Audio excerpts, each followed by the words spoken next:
Hi, first of all, let me introduce myself. My name is Brian Cowie. I'm a visually impaired triathlete and cyclist. I just wanted to take a few minutes to tell you a little bit about myself. In my early 20s, I was diagnosed with a somewhat rare eye disease called Stargardt Dystrophy, which affects your central vision. It's a macular degenerative disease, which means my eyesight is continuously getting worse. They can't tell me how bad or to what extent, but they do tell me that will be decreasing through my life.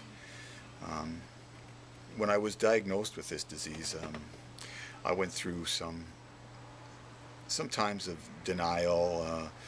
I went through the why me syndrome for a while. Looking back on those years, I also think that I went through a little bit of a self-destructive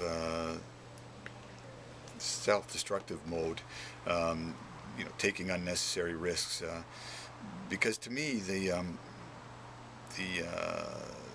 thought of losing my eyesight was almost like a death sentence to me, and I didn't really care. I thought that maybe I'll end it by accident before this disease robs me of my vision.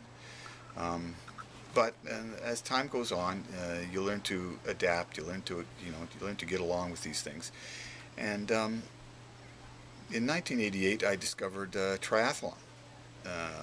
And at that time, I was racing by myself, but in a world that was continuously getting harder and harder to deal with. And I knew as I went through the years that eventually my diminishing eyesight would take this sport away from me too. And that was another issue I was having to deal with. I'd found something I loved, and now this eye condition was going to rob me of that too. But during those years, I competed in 10 Ironman competitions, numerous marathons, dozens and dozens of triathlons as an able-bodied, sighted competitor. But during those years also, I was not really a sighted competitor. I was a partially sighted competitor, and it was becoming more and more difficult to deal with the rigors of training and competition.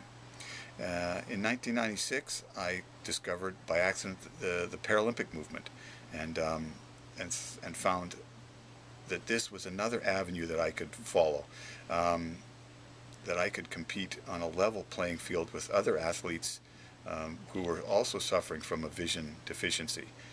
So in 1996, I set my sights on the Paralympic Games, and in 2000, I qualified for the Sydney Games in Sydney, Australia, which was something I never ever thought would be possible.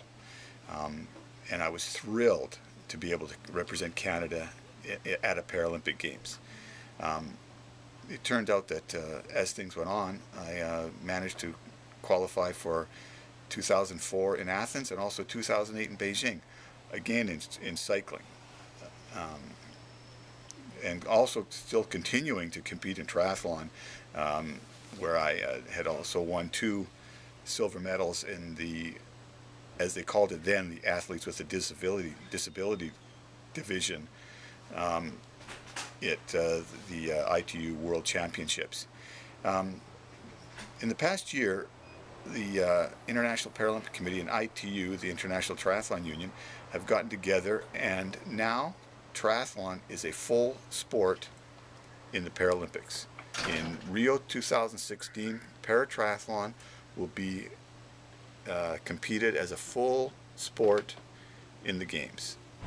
This year, in 2012, will be the first year that paratriathlon will be contested at the World Championships as a full sport in the Paralympic Games. This is the beginning of the quadrennial towards Rio.